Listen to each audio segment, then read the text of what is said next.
ఎప్పుడో చేయాల్సింది, కానీ టైం సరిపోక చేయలేదు. ఇప్పటికే లేట్ అయింది. ఇక్కడ చాలా మంది ఎలా అంటే టైం దొరికింది కదా అని చెప్పి ఆడవాళ్ళ పక్షపాతిని, ఆడవాళ్ళ కోసం ఆలోచించే వాళ్ళము, గొప్ప వాళ్ళము అన్నట్టు ఏదో నిరూపించుకోవాలని చెప్పి తెగ వీడియోలు చేశారు. మొన్న ఏది ఒకడు బ్యాడ్ కామెంట్ పెట్టిండు కదా భారతి గారి గురించి పెట్టినప్పుడు. నిజం చెప్పాలంటే వైఎస్ఆర్సీపీ అయినా, టీడీపీ అయినా, కూటమి అయినా, జనసేన అయినా, వాడు బీజేపీ అయినా, ఏ పార్టీ అయినా, నా కొడుక్కి కూడా ఆడవాళ్ళ గురించి మాట్లాడే అర్హత లేదు. ఎందుకనంటే నార్మల్గా అయినా ఏ రకంగా అయినా సరే అవకాశ రాజకీయాల కోసం ఇళ్లల్లో ఉన్న ఆడవాళ్ళని బయటకు తీసుకొచ్చిందే వీళ్ళు. అది ఏ పార్టీ అని లేదు. ఎందుకంటే మీ ఇంట్లో ఆడవాళ్ళు ఏదన్నా చేస్తే అది అది రాష్ట్రానికి ఏం సంబంధించింది అన్నట్టు ప్రతి ఒక్క దాన్ని తీసుకొచ్చి మా వాళ్ళు ఇలా చేశారు అలా చేశారని చెప్పి గొప్పలో చెప్పేది మీరే. ఏదైనా రాజకీయ సంక్షోభం అనేది ఏర్పడినప్పుడు దాని నుంచి బయటపడటం కోసం ఆడవాళ్ళని తీసుకొచ్చి ప్రచారాలు చేపించేది మీరే. అంటే ప్రచారం చేయడం అంటే మా వాడు గెలవాలని చెప్పి ప్రచారం చేయటం అది వేరు. కానీ మా వాళ్ళని ఇలా అన్నారు, అలా ఉన్నారు, మా వాళ్ళు బాధపడ్డారు, మా వాళ్ళు ఇది చేశారు అది చేశారని చెప్పి ఇష్టానికి రాజకీయంగా వాడుకునేది మీరే. ఇంత ఆడవాళ్ళ గురించి మాట్లాడుతున్నారు కదరా, మరి అదే ఆడవాళ్ళను కొన్ని రాష్ట్రాలలో బట్టలు ఊడదీసి నూలు పోగు లేకుండా కొన్ని రాష్ట్రాలలో తిప్పారే. మరి అప్పుడు ఏమైందిరా మీ స్త్రీ పక్షపాతం అనేది? అప్పుడు ఏమయ్యారా? అప్పుడు నా కొడుకు వచ్చి మాట్లాడలేదేరా? ఓహో, అప్పుడు కులాలు మతాలు అడ్డం వచ్చినాయా? ప్రతి ఒక్క నా కొడుకు అప్పుడు కులం మతం అనేది అడ్డం వచ్చి నోటికి అడ్డం పడి నా కొడుకు కూడా నోరు తెరవలేదా? మీకు సంబంధించిన వాళ్ళైతేనే మాట్లాడతారా? మీ నాయకుడికి సంబంధించిన భార్యలు అయితేనే మాట్లాడతారా? మీ నాయకుడికి సంబంధించిన తల్లులు అయితేనే మాట్లాడతారా?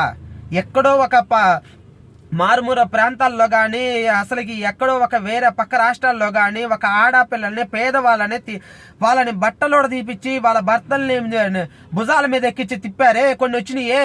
మరి అప్పుడేమైపోయారా? మీరు స్త్రీల గురించి ఆలోచించేవాళ్ళు దొంగ నా కొడుకులరా మీరు. ఎందుకనంటే ప్రతి ఒక్క మీరు అనొచ్చు, వాళ్ళు మాట్లాడలేదు మీరు మాట్లాడొచ్చు కదా అని. మేము పేదోళ్ళం, మేము మాట్లాడే ఎక్కడ బయటకు వస్తున్నాయి? మేము మాట్లాడే ఏ విషయాలైనా బయటికి ఎక్కడ వస్తున్నాయి? ఎవడు పట్టించుకోడు. ఎందుకంటే మీడియా ఛానల్స్ మీ ముడ్డి చుట్టూ తిరగటానికే సరిపోతున్నాయి. మీడియా ఛానల్స్ మీరు ఏదన్నా చేస్తే ఆఖరికి ఎలా ఉంటారని అంటే, మీడియా ఛానల్స్ చిరంజీవి మనవరాలు కరోనా టైంలో టాయిలెట్ పోసి టాయిలెట్ క్లీన్ చేస్తే గుడ్డబెట్టి క్లీన్ చేస్తే అది పెద్ద న్యూస్. దాన్నే మొత్తం ఏదో ప్రపంచానికి సంబంధించిన వార్త లెక్క తిప్పారు. అలా తయారయ్యారనమాట మన సమాజం.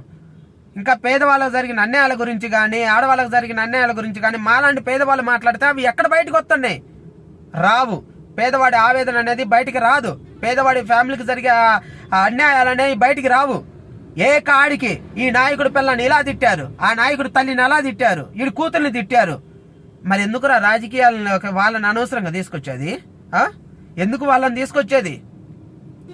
మీకు అంతగా పదవులు కావాలి, అంతగా అన్ని అధికారాలు కావాలని చెప్పి ఫ్యామిలీని నడి రోడ్డు మీదకి తీసుకొచ్చి పెట్టేది మీరు.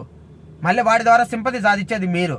అంటారు కదరా, ప్రతి దానికి మీరు అంటారు కదా, ఏదైనా అన్యాయం జరిగితే అమ్మనే పోవాలి, వేరే వాడు ఎవడన్నా మిమ్మల్ని కొడితేనో తిడితేనో మళ్ళీ మీరు కొట్టకూడదు తిట్టకూడదు, పోయి పోలీస్ స్టేషన్ కంప్లైంట్ ఇవ్వాలని.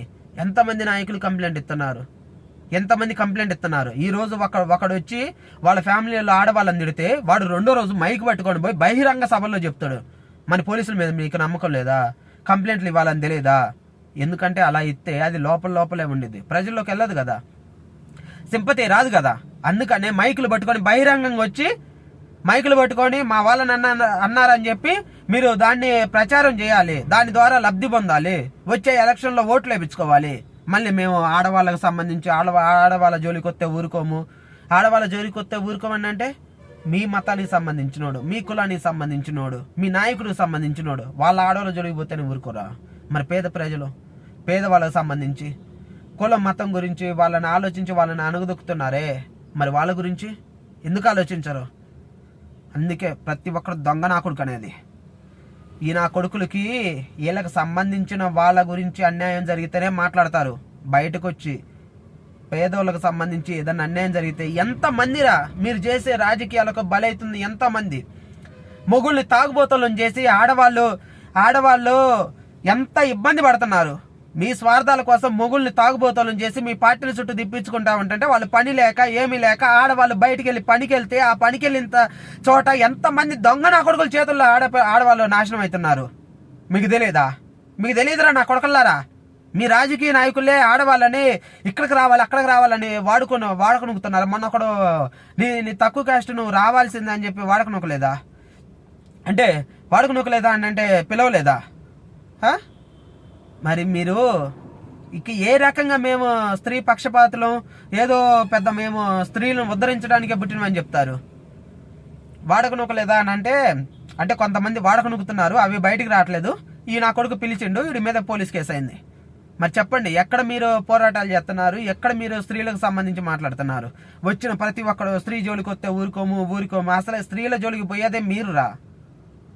అర్థమైందా? ఆడవాళ్ళని ఇబ్బంది పెట్టేదే మీరు.